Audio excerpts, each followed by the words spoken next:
नमस्कार दोस्तों, आप सभी का फिर से हमारे YouTube चैनल पर हार्दिक स्वागत है। और आज के इस वीडियो में हम बात करेंगे जो BS6 के जो डीजल व्हीकल्स हैं उसके अंदर आपका DPF जो है वो यूज होता है। तो DPF होता क्या है और उस DPF में क्या इश्यू आते हैं और DPF का रीजनरेशन का क्या प्रोसेस है। तो बेसिकली जो DPF है उसे हम कहते हैं डीजल पर्टिकुलेट फिल्टर।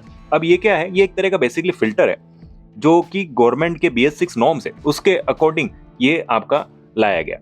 इसके अंदर क्या होता है कि जब आपका व्हीकल चलता है तो व्हीकल चलने से जो आपका इंजन है, इंजन रन होगा तो इंजन रन होने से उसका जो अंदर फ्यूल जलेगा तो फ्यूल जलने से सूट पार्टिकल जो है वो आपका बनता है। और वो सूट पार्टिकल कहाँ जाते हैं, वो सूट पार्टिकल आपके एग्जॉस्ट के थ्रू बाहर आपके वातावरण में जाते हैं। तो गवर्नमेंट चाहती है कि आप इसको डायरेक्टली आप सूट पार्टिकल को वातावरण में नहीं छोड़ेंगे, मतलब एनवायरमेंट में नहीं छोड़ेंगे, ये उनकी कंडीशन।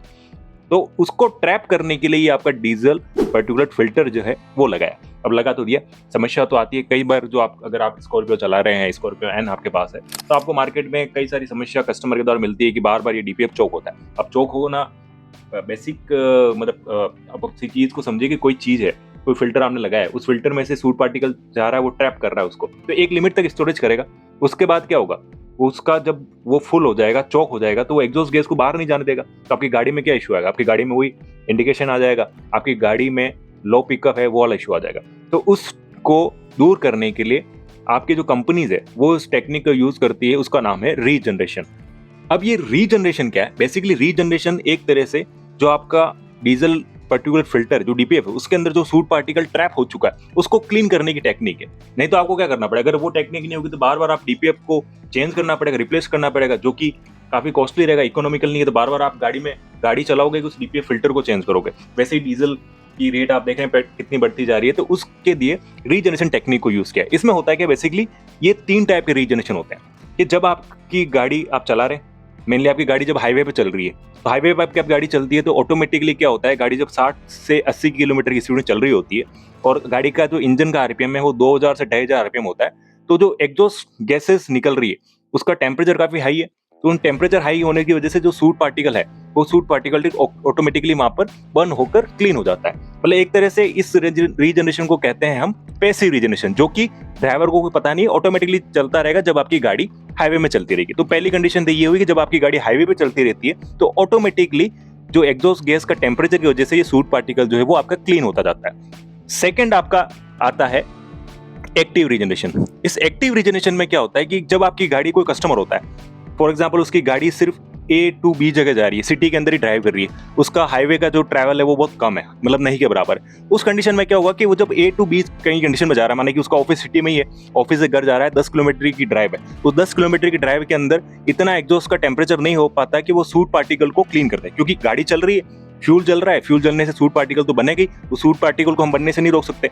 तो उस कंडीशन में आपका क्या होगा कि आपको एक्टिव रीजनरेशन करना पड़ेगा।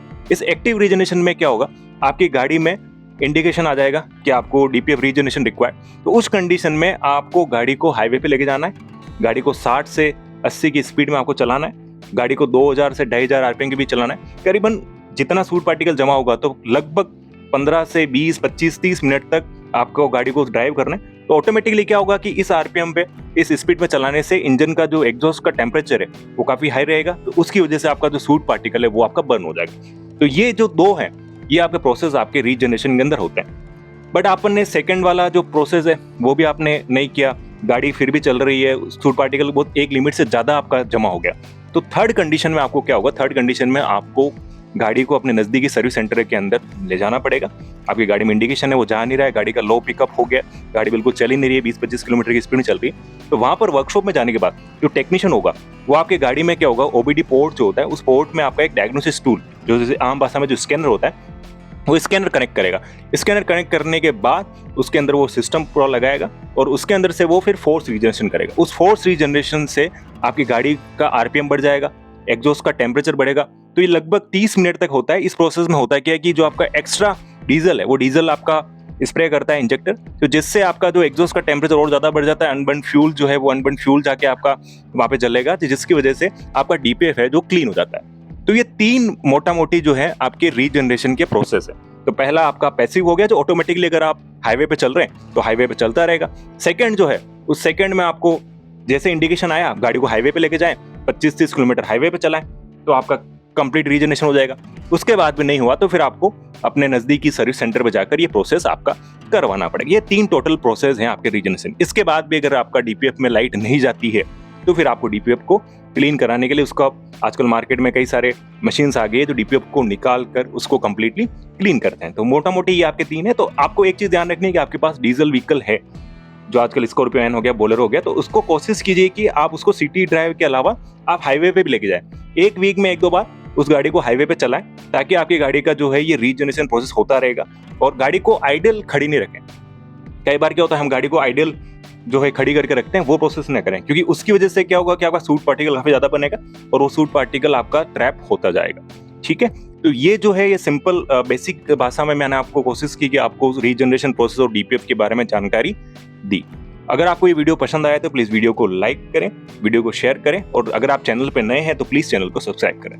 मिलते हैं एक और नए वीडियो के साथ जल्दी। धन्यवाद।